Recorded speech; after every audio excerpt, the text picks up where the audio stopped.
Hey guys, good morning and welcome to Devbhoomi career point. आशा करता हूँ आप सभी लोग स्वस्थ होंगे, काफ़ी अच्छी आपकी स्टडी चल रही होगी। तो यूट्यूब चैनल पे लगातार आपको टेस्ट सीरीज और स्पेशल फैक्ट क्लासेस उपलब्ध कराई जा रहे हैं। और यकीन मानिए दोस्तों, आगामी UK triple SC and UK PSC परीक्षाओं के लिए ये सीरीज बहुत ज़्यादा बेनिफिशियल है। इसको आप फॉलो कीजिएगा। जो भी स्पेशल फैक्ट क्लासेस आ रही हैं उसको देखकर अपने नोट्स बनाइएगा और अपनी प्रैक्टिस के लिए इन टेस्ट सीरीजों को भी देखिएगा। आज इसी क्रम में देखेंगे उत्तराखंडी जीके टेस्ट पार्ट 219, 219वां भाग है। इसके अलावा कल 26 जनवरी को मैंने आपको कूपन कोड दिया था ऐप स्टोर पे। काफ़ी बच्चों को टेस्ट सीरीज लेनी थी या कोई भी कोर्स लेना है या किसी भी प्रकार का आपको कोई भी कंटेंट चाहिए पेड वाला, तो एप्लीकेशन स्टोर पे 26 जनवरी से 31 जनवरी तक कूपन कोड आपको दिया गया है, जिसमें आपको हर कोर्स या टेस्ट सीरीज जो भी चीज़ आप लेंगे उसमें 20% फ्लाइट डिस्काउंट मिलेगा। ठीक है, तो इस कूपन कोड का लाभ उठाएं आप। जो भी टेस्ट कोर्स या आपको पीडीएफ कोर्स कुछ भी चाहिए तो आप ले सकते हैं, करंट अफेयर वाला कोर्स, तो ज़रूर इनरोल कीजिएगा और इसका लाभ उठाएं। तो चलिए आज का सेशन शुरू करेंगे। UK GK test part 219। पहला क्वेश्चन आपके सामने स्क्रीन पे। याद आली टिहरी फिल्म जो कि टिहरी बांध पर निर्मित है, यह किस वर्ष निर्मित हुई थी? देखिए, बहुत अच्छी फिल्म है और इस फिल्म को काफ़ी मतलब गहराई से बनाया गया है इस फिल्म को। और इसके जो डायरेक्टर हैं या डायरेक्टर प्रोड्यूसर, जिनका नाम है अनुज जोशी। ठीक है, अनुज जोशी जी जाने जाते हैं अपनी एक और फिल्म के लिए। अनुज जोशी जी की एक फिल्म इससे पहले आ चुकी थी जिसका नाम था तेरी सौ। तेरी सौ, सौ का मतलब होता है कसम। ठीक है, तो तेरी सौ मूवी में देखिए उत्तराखंड आंदोलन पर बनी थी ये तेरी सौ मूवी। और वहीं याद आला टिहरी जो था आपका, टिहरी जब डूब गई पुरानी टिहरी, उस पर आधारित ये फिल्म थी। और इसको रिलीज किया गया था 2010 में। ठीक है, ऑप्शन सी राइट आंसर हो जाएगा। निर्माता कौन थे? अनुज जोशी जी थे, ध्यान रखिएगा, बहुत महत्वपूर्ण है। अब इसमें देखिए वही दिखाया गया है, दिल्ली में न्यूज़पेपर में दिखाया जा रहा है कि टिहरी डूबने वाला है। ठीक है, उसके बाद जो टिहरी से विस्थापित लोग हुए, उनके जो भी इमोशंस थे इस जगह से, उसके अलावा क्या क्या चीज़ें उसमें हुई थी, ये सब फिल्म में दर्शाया गया है। याद आली टिहरी। अगला देखिए, निम्न कथनों पर विचार कीजिए। कथन एक बोल रहा है हुड़ुक या हुड़की वाद्य यंत्र दो प्रकार का होता है। दूसरा कथन है जिसमें बड़े हुड़के को हुडुक और छोटे वाले को साहित्य कहा जाता है। तो बताइए कौन सा इसमें सही है या नहीं है। अब देखिए, हुड़का जो होता है आप सभी को पता है, हुड़की बॉल। ठीक है, हुड़की बॉल लोकगीत, लोक नृत्य, जो कि उत्तराखंड की दानपुर घाटी में ज़्यादा पॉपुलर है। दानपुर घाटी यानी कि जो बागेश्वर की ऊपरी बेल्ट है, उसके अलावा बहुत सी जगह पर कुमाऊं में ये आयोजित होता है। इवन गढ़वाल के भी कुछ हिस्सों में हुड़की बॉल देखने को मिलेगा आपको। ठीक है, चमोली वाला जो एरिया है। तो हुड़की में देखिए आपका, हुड़क जो ये बजाने के लिए हुड़का होता है, इसी की थाप पर, इसी की हुड़के की थाप पर पंक्तियाँ गाई जाती हैं। और धान की खेती में स्पेशली जो है हुड़की बॉल आयोजित होता है। अब दो प्रकार का ये होता है कथन, एक तो बिल्कुल सही है इसमें। और जो बड़ा वाला हुड़का है उसको हुडुक कहा जाता है, छोटे वाले को साहित्य कहा जाता है। इनके कथन दो भी, स्टेटमेंट टू भी इसमें बिल्कुल सही है। ठीक है, तो एक और दो दोनों ही सही हो जाएंगे, इसमें सी आंसर सही उत्तर हो जाएगा। आयोग के लेटेस्ट पैटर्न पर आधारित ये पूरी टेस्ट सीरीज आपको दी जाती है। इसी प्रकार से आपके प्रश्न पूछे जाते हैं एग्जाम में। इत्रदान शरीर के किस अंग में पहना जाता है? तो देखिए, उत्तराखंड की जो महिलाएं हैं, इत्रदान जो है वो आपका धारण करती थी कहाँ पे? कमर में। तो कमर की पेटी जो होती थी ना, कमर की जो बेल्ट होती थी, इसमें एक खांचा बना होता था ऐसा। ठीक है, और इस खांचे में छोटी सी इत्र की जो शीशी होती थी उसको रखती थी महिलाएं। जैसे आजकल तो सेंट होता है, ठीक है, डीओ आता है, तो पुराने समय में ये चीज़ें थी नहीं, उसमें केवल इत्र होता था। हालांकि आज भी इत्र आता है और काफ़ी लोग उसका प्रयोग करते हैं। तो उसमें महिलाएं इस इत्रदान में, या अतरदान भी कहा जाता है इसको, ठीक है, अगर मैं बोलूँ खड़ी भाषा में तो अतरदान। अतरदान का मतलब ही वही है, इत्रदान या अतरदान। तो ये एक यहाँ पर खांचा होता था इत्र की शीशी रखने के लिए, और इसको कमर में जो बेल्ट होती थी उसमें धारण किया जाता था। चलिए नेक्स्ट क्वेश्चन है, राज्य में आरती की थाली पर बनाई जाने वाली चित्रों को क्या कहा जाता है? तो उत्तराखंड के लोक चित्र मैंने आपको रिवीजन कराया था, एक हमारी सीरीज है, प्लेलिस्ट है, उत्तराखंड रिवीजन क्लास महाकुंभ, जिसमें जिला दर्शन तक मैंने कंप्लीट करा दिया था। उसके अंदर मैंने आर्ट एंड कल्चर वाला पूरा खत्म किया था इतिहास के साथ साथ। ठीक है, उत्तराखंड इतिहास उसमें कंप्लीट है, उत्तराखंड का आर्ट एंड कल्चर उसमें कंप्लीट है, उत्तराखंड जिला दर्शन उसमें कंप्लीट है। अब उसमें कुछ क्लासेस जैसे उत्तराखंड का जो स्टैटिक जीके है वो मैं करवा दूंगा। राज्य में जो आरती की थाली है इस पे बनाए जाने वाले जो चित्र होते हैं, इनको कहा जाता है आपका शैली चित्र। ठीक है, ऑप्शन ए शैली। और आरती की थाली में जो शैली बनाई जाती है ना, ये आटे की बनाई जाती है, स्पेशली आटे की। गेहूं का आटा या चावल का आटा, कोई भी आटा ले लिया जाता है और इसी से शैली चित्र बनते हैं, ठीक है। लक्ष्मी पौ थापा चित्र जो है मैं बता चुका हूँ। डिकारे जो होती हैं मिट्टी की मूर्तियाँ होती हैं, राज्य में जो मिट्टी की मूर्तियाँ होती हैं ना उनको डिकारे कहा जाता है, ठीक है। राज्य में पर्वतीय शीतोष्ण वनों का विस्तार कहाँ पर पाया जाता है? तो शीतोष्ण, पर्वतीय शीतोष्ण, शीतोष्ण का मतलब होता है ठंडा और गर्म। ऐसा वन या जंगल पर्वत में जहाँ पर ठंडा भी बहुत पड़ता हो गर्मी भी होती हो, मतलब गर्मी ज़्यादा नहीं होती लेकिन ठंडा गर्म होता है, ठीक है। तो शीतोष्ण का मतलब ये शीत और उष्ण। अब पर्वतीय शीतोष्ण वन जो है इनका विस्तार हमें देखने को मिलता है 1800 से 2700 मीटर की ऊंचाई पर। ऑप्शन बी इसमें राइट आंसर हो जाएगा, ठीक है। 1800 से 2700 मीटर, बी आंसर। जियो का जंजाल नामक प्रसिद्ध लोकगीत राज्य के किस गायक के द्वारा गाया गया है? देखिए जियो का जंजाल, ठीक है, ये गीत गाया गया था स्वर्गीय पप्पू कार्की, ठीक है। कुमाऊं के लोक गायक थे, काफ़ी पॉपुलर लोक गायक थे कुमाऊं के पप्पू कार्की जी। लेकिन एक दुर्घटना में इनका निधन हो गया था, कार दुर्घटना में, ठीक है। पप्पू कार्की जी को हम जानते हैं, बहुत से इनके प्रसिद्ध गीत हैं। सुन ले दगड़िया, उतरैंगे कौतिक, इसके अलावा ऐजा रे चैत बैसाख, ठीक है। और भी बहुत से गीत हैं इनके, काफ़ी प्रसिद्ध प्रसिद्ध गीत हैं पप्पू कार्की जी के। और स्पेशली एक गीत मेरा थोड़ा फेवरेट भी है। फूलों में भौरों में होली तेरी मेरी बात, फूलों में भौरों में होली तेरी मेरी बात, जून तू होली मेरी मैं जून्याली रात, जून तू होली मेरी मैं जून्याली रात। इसके अलावा एक मुंशियारी पर आधारित इनका गीत है जो काफ़ी पॉपुलर है। ए जा रे चैत बैसाख मेरो मुनस्यारा, क्या भलो रंग रंगीलो मिला मजोहारा। तो कुछ ऐसे हिट गीत दिए पप्पू कार्की जी ने, लेकिन 34 वर्ष की आयु में इनका निधन हो गया था। और एक अपूरणीय क्षति हम कह सकते हैं कुमाऊनी लोक गायन में, क्योंकि हिंदी पंजाबी गीत बजने के दौर में पप्पू कार्की जी ने जो नए डीजे गीतों का प्रचलन शुरू किया ना, जिसमें डी डी हार्ट की जमुना छोरी, इस प्रकार के उसमें डीजे में थिरकने वाले गीत भी ये लाए। एक तीसरी पीढ़ी को जन्म दिया था उसमें इन्होंने संगीत की। बट वही होता है कि जो महत्वपूर्ण चीज़ होती है वो रहती नहीं, वही हो गया यहाँ पे दुर्भाग्यवश, ठीक है। एक सितारा खो दिया उत्तराखंड की धरती ने, नहीं तो बहुत अच्छे अच्छे कुमाऊनी गीत और सुनने को मिलते हैं। निम्न कथनों पर विचार करें। पहला कथन है तांदी नृत्य तात्कालिक घटनाओं पर आधारित होता है। दूसरा कथन है यह नृत्य छोटे छोटे बालक बालिकाओं के द्वारा किया जाता है। तो तांदी नृत्य जो नृत्य है वो तात्कालिक घटनाओं पर आधारित होता है, लेकिन ये छोटे बच्चों के द्वारा नहीं किया जाता, ठीक है।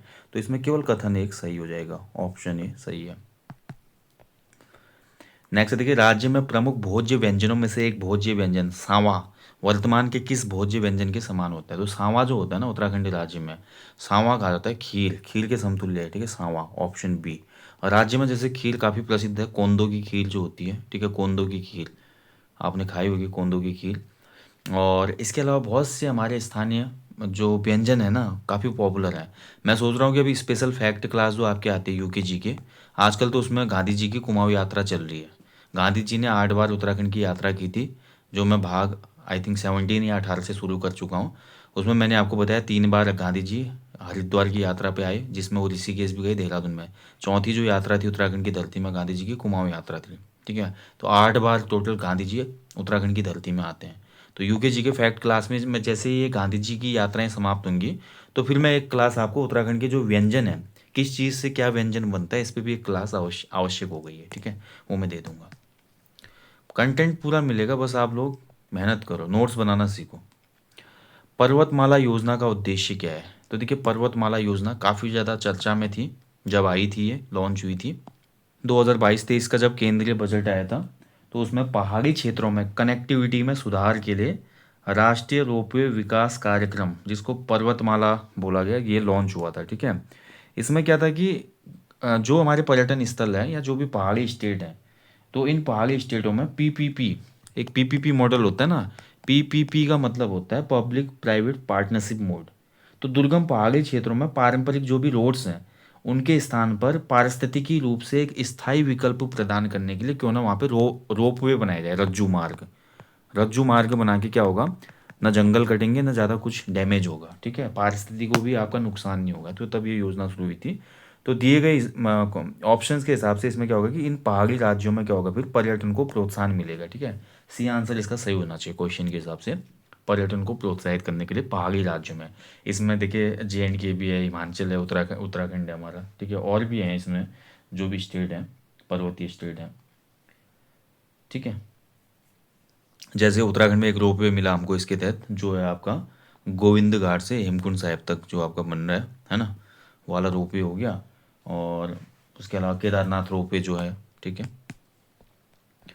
बुनास खंडा नामक पर्वतीय स्थल किस जनपद में स्थित है? तो बुनास खंडा जो आपका एक पर्वतीय स्थल है, ये टिहरी गढ़वाल में स्थित है। ऑप्शन ए राइट आंसर हो जाएगा, टिहरी। 2011 की जनगणना के अनुसार राज्य की नगरीय साक्षरता कितने प्रतिशत थी? तो नगरीय साक्षरता, ग्रामीण साक्षरता, उत्तराखंड की कुल साक्षरता, महिला साक्षरता और स्त्री साक्षरता, इतना आप माफ कीजिएगा, महिला साक्षरता और पुरुष साक्षरता, इतना आप अवश्य याद रखें, ठीक है। नगरीय जो साक्षरता थी, यानी कि जो हमारी अर्बन लिटरेसी रेट था, तो अर्बन लिटरेसी रेट था आपका 84.45%, ठीक है। ऑप्शन सी हो जाएगा 84.45%। नेक्स्ट देखिए, निम्न बुग्यालों में से सुमेलित नहीं है। आपको बताना है इनमें से एक तरफ आपका बुग्याल दिए गए हैं, दूसरी तरफ संबंधित जनपद दिए गए हैं, ठीक है। तो बताना है आपका कौन सा बुग्याल यहाँ पर सही नहीं है, मतलब कौन सा सुमेलित नहीं है, बताइए।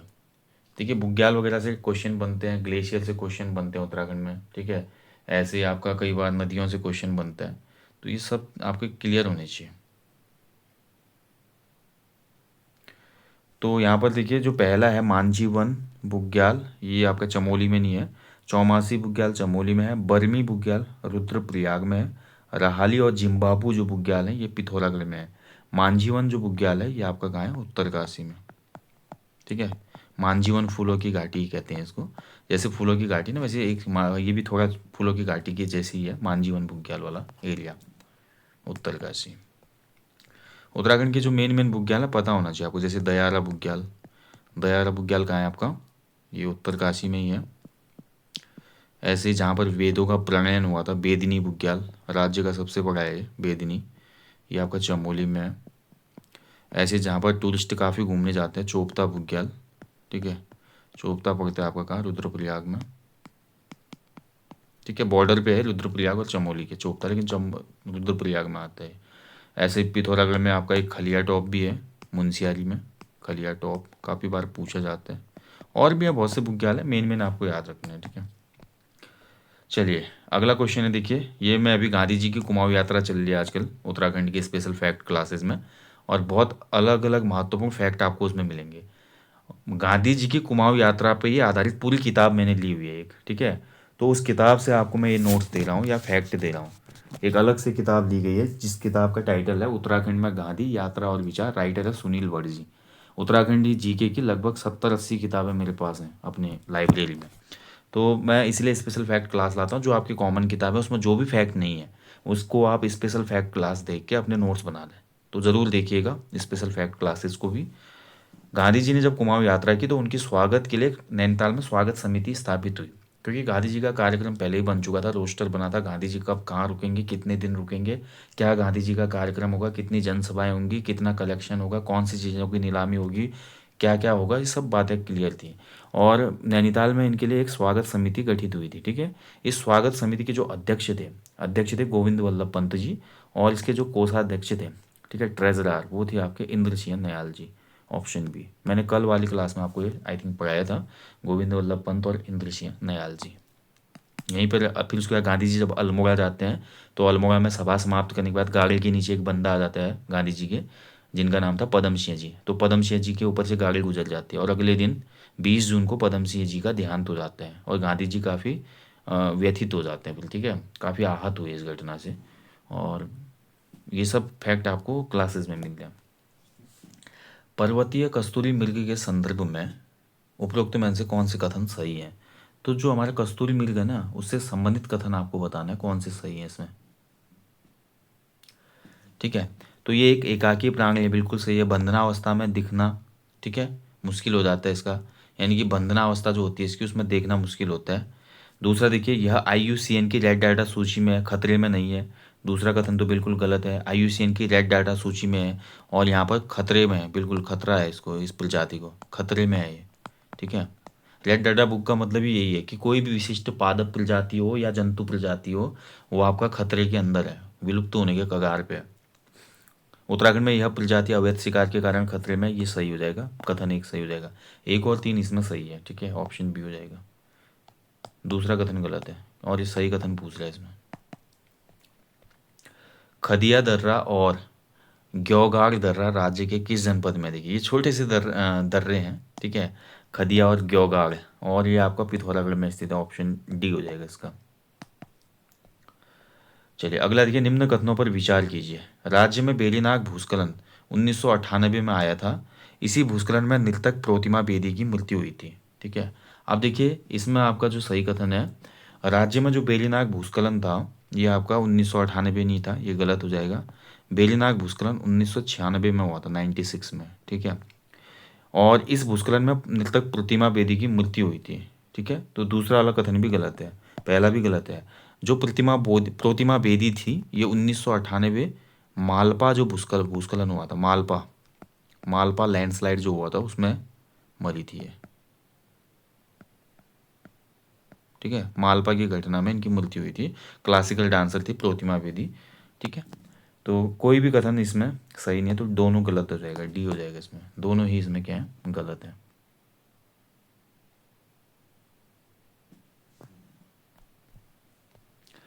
चलिए अगला देखिए, राज्य के पंच प्रयागों में शामिल प्रमुख नदी कौन सी है? तो बताइए राज्य के जो पंच प्रयाग है ना, इसमें शामिल प्रमुख नदी कौन सी है? अच्छा क्वेश्चन है। तो देखिए राज्य के जो पंच प्रयाग है ना, इसमें जो शामिल प्रमुख नदी है वो है आपके अलकनंदा, ठीक है। अलकनंदा, अलकनंदा नदी पूरे के पूरे पांचों प्रयागों में शामिल रहती है। मैंने हालांकि नदी तंत्र में आपको बताया, फिर भी यहाँ पे बता देता हूँ। पहला जो प्रयाग है, ठीक है, ये है विष्णु प्रयाग। यहाँ पर अलकनंदा और धौली गंगा पूर्व पश्चिमी का वो होता है, संगम होता है, ठीक है, धौली गंगा पश्चिमी। उसके बाद जब ये नदी आगे बढ़ेगी तो फिर हमारा आता है नंद प्रयाग, ठीक है। नंद प्रयाग में अलकनंदा और नंदागिनी का संगम होता है। फिर आता है हमारा यहाँ पे कांग्य प्रयाग, कांग्य प्रयाग में अलकनंदा और पिंडर नदी का संगम होता है। फिर नेक्स्ट आता है हमारा रुद्रप्रयाग, रुद्रप्रयाग में अलकनंदा से संगम बनाती है मंदाकिनी, ठीक है। फिर आता है हमारा अंतिम प्रयाग, यहाँ से भागीरथी आ रही है और यहाँ से अलकनंदा मिलती है, ठीक है। और ये हमारा देव प्रयाग। तो ये जो पाँच के पाँच प्रयाग है ना, इसमें सबसे महत्वपूर्ण नदी कौन सी है जो हर प्रयाग में शामिल है, वो है आपकी अलकनंदा नदी, ठीक है। अलकनंदा नदी को पुराणों में हिरण्यवती भी कहा गया है, हिरण्यवती, ध्यान रखना आपने। चलिए अगले क्वेश्चन की तरफ बढ़ेंगे। देश का पहला इंडोर आर्चरी लीग का आयोजन राज्य के किस शहर में किया गया? देखिए बहुत पुराना करंट अफेयर है, लगभग 1 डेढ़ साल पुराना करंट अफेयर है, लेकिन आपको पता है UKSSC पुराने करंट अफेयर के लिए जाना जाता है। तो राज्य में जो है आपका देश का पहला इंडोर आर्चरी लीग हुआ था, ये देहरादून में हुआ था, ठीक है, ऑप्शन राइट आंसर है देहरादून में। निम्न कथनों पर विचार कीजिए। चूरा गीत, चूरा होना चाहिए, बड़ी की मात्रा होगी। चूरा लोकगीत वृद्ध भेड़ चरवाहों के द्वारा कुछ सीख देने के लिए गाए जाते हैं। यह लोकगीत मुख्य रूप से जौनसार क्षेत्र में गाया जाता है, ठीक है। तो जौनसार जो क्षेत्र है वहाँ पे गाया जाता है क्या ये? तो देखिए चूरा लोकगीत में क्या होता है ना, जो चरवाहों का काम करते थे उसमें जो सबसे मोस्ट एक्सपीरियंस बंदा होता है या जो वृद्ध हो जाते हैं, वो नई जनरेशन को कि किस प्रकार से काम करना है, क्या करना है, ये सब संवाद गाने के माध्यम से करते हैं। तो ये पहला कथन बिल्कुल सही है। और ये लोकगीत जो है मुख्य रूप से जौनसार क्षेत्र में ही ज़्यादा पॉपुलर है, यानी कि सेकंड स्टेटमेंट भी सही है, एक और दो दोनों सही हो जाएगा, सी आंसर। चलिए भाई लास्ट क्वेश्चन है। उत्तराखंड के पर्वतीय अंचलों में पेयजल के लिए प्रयुक्त कुंड जिसकी छत ढकी रहती है क्या कहलाता है? देखिए बहुत अच्छा क्वेश्चन है और काफ़ी आसान भी है। जो पर्वत से हैं, जो हमारे पहाड़ों से हैं बच्चे हो तो आसानी से इसका आंसर दे देंगे। इसको कहा जाता है नौल या नौला, ठीक है, नौल या नौला। नौल या नौला क्या होता है, जहाँ पर भूमिगत पानी रिसता है ना, तो ऐसी रचना होती है, देखिए कुंड सा होता है ये, ठीक है, ऐसे टाइप से होता है। धीरे धीरे क्या होता है, नीचे जैसे जैसे जाएगा ये, ठीक है, ऐसे, फिर और नीचे इसके और होगा ऐसे, ठीक है। ऐसे तल में जाते जाते क्या होता है, इसकी ऊंचाई कम होती रहती है। और जो ये नौला होता है, नीचे तल में संकरा होता है, ऊपर ऊपर को चौड़ा होते आता है। फिर इसको ऊपर से प्राचीन समय में इसके ऊपर बहुत अच्छी नक्काशी की जाती थी, इसके ऊपर छत डाली जाती थी पाथर की या पटाल की। बहुत सी जगह नौले आपको दिखेंगे, नौले के बाहर बढ़िया नक्काशी होती थी देवी देवताओं की, और ऊपर छत डाली जाती थी किसकी, जो पर्वतीय पत्थर होता है, पटाल जिसको कहा जाता है, ठीक है। तिबारी वाले जो घर होते हैं, आपने देखा होगा तिपारी वाले घर कहा जाते हैं इनको, तो नौला होता था, ठीक है। ऐसे दुमाऊ जो है संगम के लिए प्रयुक्त शब्द है। संगम, जो नदियों का संगम होता है ना, इसको दुमाऊ या दमो दमोह कहा जाता है, दमोह, ठीक है। पनियार का मतलब क्या होता है, पनियार का मतलब पानी का धारा, जहाँ पे पानी का धारा होता है। कुछ पानी के धारे होते हैं ना, आपने देखा होगा, डायरेक्ट धरती से बाहर फटते हैं वो, तो वो पानी के नेचुरल जो सोर्सेज होते हैं, स्प्रिंग वाटर कह सकते हैं, वो पनियार कहलाते हैं, ठीक है। और भूमक का मतलब होता है आपका, भूमक का भी मतलब वही है, ठीक है, यानी कि जहाँ से आपका पानी जो भूमि जल है वो निकलता है, ठीक है। थोड़ा सा डिफरेंस है दोनों में, पनियार और भूमक में। पनियार पानी का धारा होता है, छोटा होता है। भूमक मतलब डायरेक्ट, मतलब क्या होता है कि जल स्रोत का फूटना धरती से, उसको भूमक कहा जाता है। भूमक के अलावा इसको सीर भी कहा जाता है कहीं कहीं पे, ठीक है, सीर। और छोया फूटना भी कहा जाता है इसको, छोया फूटा है पानी का, भूमक को। पनियार वो जगह होती है स्पेशली जहाँ पे धारा होता है, बहुत लोग पानी भरने जाते हैं, ठीक है, बोलते हैं ना पनियार, तो पानी पिला दे पनियारू पनेरू जो शब्द है यहीं से आया है। पनेरू जो कास्ट आई है, आपने पढ़ा होगा चंद्रवंश में, ठीक है। तो ऐसी भी तो कास्ट थी ना उसमें, पनेरू कास्ट कैसे आई, और फुलेरा, माफ कीजिएगा, फुलारा जो कास्ट है कैसे आई, फुलेरिया, ठीक है, हरबोला थे उसमें, ठीक है। तो ऐसे कुछ जो वर्क थे, वर्क बेस्ड भी कास्ट हमको चंद्रवंश में देखने को मिलती है। तो ये मैं टॉपिक आपको स्पेशल फैक्ट क्लासेस में करा चुका हूँ, ठीक है। तो नौला देखिए काफ़ी एक, मैंने नौले पे एक वीडियो दिया, आप देख सकते हैं नौला कैसा होता है। मैंने एक ओरिजिनल वीडियो दी है इस पर, वीडियो फुटेज वाली, आप सर्च कीजिएगा। उत्तराखंड की जो बावड़ी है या प्राचीन जो नौले हैं, by Devbhoomi career Point, visual आपको दिख जाएंगे। बहुत अच्छी वीडियो है, समझ भी आ जाएगा, जो खासकर प्लेन के बच्चे उनको पता नहीं रहता। चलिए यहीं पे सेशन को समाप्त करेंगे दोस्तों, और हमेशा की तरह बोलूँगा, अपने जीवन में कम से कम एक पेड़ अवश्य लगाएं और लोगों को भी इसके लिए अवेयर करें। बाकी मेहनत करते रहें भाई, और प्रैक्टिस करते रहें। जो जितनी प्रैक्टिस करेगा ना, उसके सक्सेस के चांसेस उतने ज़्यादा बढ़ जाते हैं। Practice makes a man perfect बोला गया, खाली नहीं बोला है। किसी भी आदमी को एक प्रैक्टिस जो होता है, किसी भी क्षेत्र की, वो स्पोर्ट्स में हो, आपका म्यूजिक में हो, स्टडी में हो, कॉम्पिटिटिव एग्ज़ाम में हो, एंट्रेंस एग्ज़ाम में हो, स्कूल का एग्ज़ाम हो, कॉलेज एग्ज़ाम है, ठीक है, या जीवन का एग्ज़ाम है, जिसकी प्रैक्टिस ज़्यादा होगी, जो ज़्यादा हार्ड चीज़ें कर सकता है, झेल सकता है, वो सफल हो जाता है अपने जीवन में। फिर उसके जो बैरियर होते हैं बहुत छोटे लगने लगते हैं जीवन के, ठीक है। इस ट्रिक को समझिएगा, और ये स्क्रिप्ट बहुत महत्वपूर्ण है आपकी लाइफ के लिए। Thank you for watching. जय हिंद, जय देवभूमि।